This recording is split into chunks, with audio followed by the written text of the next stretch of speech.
పూర్తి వివరాలు చూసే ముందు మా ఛానల్ ని సబ్స్క్రైబ్ చేయడం మర్చిపోకండి. శ్రీ గురుభ్యో నమః. శ్రీ మహాసరస్వత్యై నమః. ఓం నమః శివాయ. Narayana Shastri astrology official channel వీక్షిస్తున్నటువంటి ప్రేక్షక మహాశయులకు స్వాగతం, సుస్వాగతం. ఈరోజు మనము 2019వ సంవత్సరం మార్చి నెలలో మేషరాశి వారికి ఏ విధంగా ఉందో తెలుసుకుందాం. ఈ వీడియో చూడటానికంటే ముందు ఇప్పటి వరకు మా ఛానల్ చూస్తూ సబ్స్క్రైబ్ చేసుకొని వారు లేదా మొదటిసారిగా చూస్తున్న వారు వెంటనే సబ్స్క్రైబ్ చేసుకోండి. సబ్స్క్రైబ్ చేసిన వెంటనే బెల్ సింబల్ కనిపిస్తుంది, బెల్ సింబల్ కూడా టచ్ చేయండి. తద్వారా మేము అందించే అన్ని వీడియోలు మీకు వెంటనే వచ్చి చేరతాయి. మేషరాశి వారిని కనుక తీసుకున్నట్లయితే మేషరాశి వారికి మార్చి నెలలో మిశ్రమమైనటువంటి ఫలితాలు కనిపిస్తూ ఉన్నాయి. ఈ మాసంలో వీరు చేసేటటువంటి పనులు అన్నీ కూడా అనుకూలంగానే ఉన్నట్లుగా కనిపిస్తూ ఉంటాయి. అంటే అన్ని రంగాల వారికి కూడా ఈ మాసంలో అనుకూలమైనటువంటి ఫలితాలు కనిపిస్తూ ఉంటాయి. ఆరోగ్యపరంగా లాభం వస్తుంది, తర్వాత ధనలాభం కలుగుతుంది, ఆర్థికంగా వృద్ధి చెందుతూ ఉంటారు. అన్ని రకాలుగా కూడా మేషరాశి వారికి ఈ మాసంలో పర్వాలేదనిపిస్తుంది. కానీ కొన్ని ప్రత్యేకమైనటువంటి విషయాలను కనుక బాగా లోతుగా కనుక పరిశీలించినట్లయితే, గోచార రీత్యా కనుక మేషరాశి వారిని కనుక చూసినట్లయితే, ఈ మేషరాశి వారికి మేషరాశికి అధిపతి అయినటువంటి కుజుడు ఈ మాసంలో వీరికి అంటే ప్రథమార్థంలో మేషంలో సంచరిస్తున్నాడు. అంటే ప్రథమార్థంలో మేషంలో కుజగ్రహం యొక్క సంచారం కారణం చేత ప్రథమార్థం అంతా కూడా వీరికి చేసేటటువంటి పనులు అన్నీ కూడా సవ్యంగా, అనుకూలంగా, సానుకూలంగా ఉంటాయి. ప్రథమార్థం అంతా కూడా వీరికి, ప్రథమార్థం అంటే 1వ తేదీ నుంచి 15వ తేదీ వరకు వీరు చేసేటటువంటి వృత్తి కానీ, ఉద్యోగం కానీ, వ్యాపారం కానీ అన్నీ చక్కగా బాగా సాఫీగా సాగుతూ ఉంటాయి. ఆర్థికంగా బాగా ఇబ్బంది లేకుండా సాగుతూ ఉంటుంది. మీరు చేసేటటువంటి పనులకి, మీరు చెప్పినటువంటి మాటకి ఎదురు లేకుండా ఉంటుంది. ఈ మొదటి 15 రోజుల పాటు సమాజంలో మీ పేరు ప్రతిష్టలు బాగా పెరుగుతాయి. మంచి ఖ్యాతి కూడా కలుగుతుంది. సమాజంలో మంచి పేరు కూడా రావడానికి ఎక్కువ అవకాశం ఉంటుంది. ఇంకా ఈ రాశి వారిని కనుక తీసుకున్నట్లయితే ఈ రాశికి ఎవరైతే ప్రభుత్వ ఉద్యోగం చేస్తూ ఉన్నారో లేదా ప్రైవేటు ఉద్యోగం చేస్తున్నటువంటి వారు, వీరికి ఈ మాసంలో ప్రథమార్థంలో ఉద్యోగస్తులకు కొద్దిగా ఇబ్బందికరమైనటువంటి పరిస్థితులు కలుగుతూ ఉంటాయి.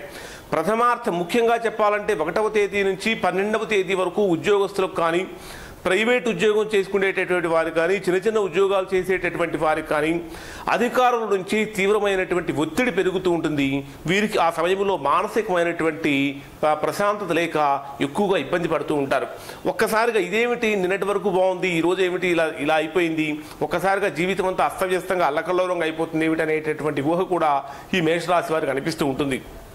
ఇక ద్వితీయార్థాన్ని కనుక తీసుకున్నట్లయితే, ద్వితీయార్థంలో అంటే 16వ తేదీ నుంచి 31వ తేదీ వరకు కనుక తీసుకున్నట్లయితే, మొదటి 15 రోజుల్లో ఎవరైతే ఉద్యోగాల్లో బాగా ఇబ్బంది పడ్డారో వారికి 16వ తేదీ నుంచి అన్ని రకాలుగా కూడా అనుకూలంగా మారుతుంది. అప్పటి వరకు మీ కృషిని, మీరు చేసినటువంటి శ్రమని గుర్తించలేనటువంటి వారికి మీ చేసినటువంటి శ్రమకు గుర్తింపు లభించే అవకాశం కూడా ఎక్కువగా కలుగుతూ ఉంటుంది. ఇంకా ఈ మేషరాశి వారిని కనుక తీసుకున్నట్లయితే, మేషరాశి వారికి ఈ మాసం ముఖ్యంగా ప్రథమార్థంలో మీకు కొద్దిగా బాగున్నట్టుగా అనిపిస్తుంది. కానీ ద్వితీయార్థానికి వచ్చేటప్పటికి మాత్రము మేషరాశి వారికి ఆకస్మికమైనటువంటి అనారోగ్య సమస్యలు తలెత్తుతూ ఉంటాయి. గతంలో మీరు ఏదైతే అనారోగ్యంతో బాధపడుతూ ఉన్నారో ఆ అనారోగ్య సమస్యలు ఈ మాసంలో ఇంకా కొద్దిగా తీవ్రతరమయ్యే అవకాశాలు కూడా ఎక్కువగా ఉంటాయి. ఇంకా ఈ మాసంలో మీకు 12వ తేదీ నుంచి కనుక తీసుకున్నట్లయితే మీకు పితృవర్గం వారితోటి విరోధాలు కూడా వచ్చే అవకాశాలు ఎక్కువగా ఉంటాయి. అంటే తండ్రి వైపు బంధువులతోటి, ముఖ్యంగా సోదరులతోటి, సోదరీమణులతోటి, మీకు రక్త సంబంధికులతోటి ఎక్కువగా మనస్పర్ధలు కలిగే అవకాశాలు కూడా ఎక్కువగా ఉంటాయి. కాబట్టి ఈ 12వ తేదీ నుంచి 31వ తేదీ వరకు మాత్రము ఇటువంటి విషయాల్లో ప్రత్యేకమైనటువంటి శ్రద్ధ తీసుకోవడం కూడా మేషరాశి వారు చేయవలసినటువంటి ముఖ్యమైనటువంటి పని. ఈ మేషరాశిని కనుక తీసుకున్నట్లయితే మేషరాశి వారికి ముఖ్యంగా 18వ తేదీ మధ్యాహ్నం 12 గంటల నుంచి ఆ తర్వాత 25వ తేదీ వరకు కూడా ఈ రాశి వారికి మానసిక ప్రశాంతతకు దూరమయ్యే అవకాశాలు ఎక్కువగా కనిపిస్తూ ఉంటాయి. ఒక వారం రోజుల పాటు మీరు చేయనటువంటి పనికి ఏదో ఒక రకంగా నిందపడవలసినటువంటి పరిస్థితి వస్తూ ఉంటుంది. కొద్దిగా స్వల్పమైనటువంటి అనారోగ్యం కూడా ఇబ్బంది పెడుతూ ఉంటుంది. మానసిక ప్రశాంతత కోల్పోతూ ఉంటారు. విపరీతమైనటువంటి శ్రమ కూడా చేయవలసి వస్తుంది. కాబట్టి 18వ తేదీ నుంచి 25వ తేదీ వరకు మాత్రము ప్రత్యేకమైనటువంటి శ్రద్ధ కూడా తీసుకోవాలి ఈ మేషరాశి వారు. ఇక ఎవరైతే ఈ మేషరాశి వారు ఇప్పటి వరకు గృహ ప్రయత్నాలు చేస్తూ గృహం కొనలేక లేదా ఉంటున్నటువంటి ఇల్లు మారాలనుకుని మారలేకుండా ఉంటూ ఉంటారో అటువంటి వారికి ఈ మాసంలో 14వ తేదీ నుంచి అనుకూలమైనటువంటి ఫలితాలు కనిపిస్తూ ఉంటాయి. ఈ మాసంలో 14వ తేదీ తర్వాత వీరికి సంపూర్ణమైనటువంటి భూ ధన గృహ వస్తు లాభాలన్నీ కూడా ఈ మాసంలో వీరికి కలుగుతూ ఉంటాయి. ఇంకా ఈ మేషరాశి వారిని కనుక తీసుకున్నట్లయితే ఈ మేషరాశి వారికి ఈ మాసంలో 22వ తేదీ నుంచి ఆకస్మికమైనటువంటి ధనలాభం కూడా కలుగుతుంది. గతంలో మీరు ఎవరికైనా ధనాన్ని కనుక ఇచ్చి ఆ ధనం రాక ఇబ్బంది పడుతున్నట్లయితే ఆ ధనం మీకు ఈ మాసంలో 22వ తేదీ తర్వాత మీకు చక్కగా ధనమంతా కూడా మీ దగ్గరకు వచ్చే అవకాశాలు ఎక్కువగా కనిపిస్తూ ఉన్నాయి. ఇక ఈ మాసంలో మేషరాశి వారికి సంతానపరంగా సంపూర్ణమైనటువంటి ఆనందాన్ని పొందుతూ ఉంటారు.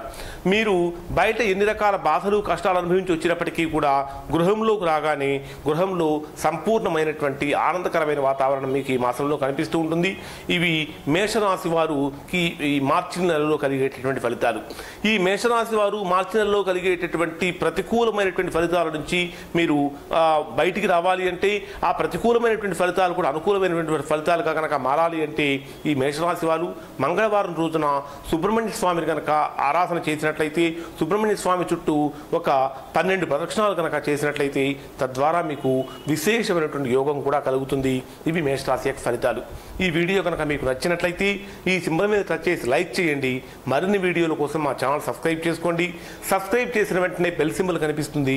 బెల్ సింబల్ కూడా టచ్ చేయండి. నారాయణ శాస్త్రి ఆస్ట్రాలజీ ఛానల్ వీక్షించినందుకు ధన్యవాదాలు.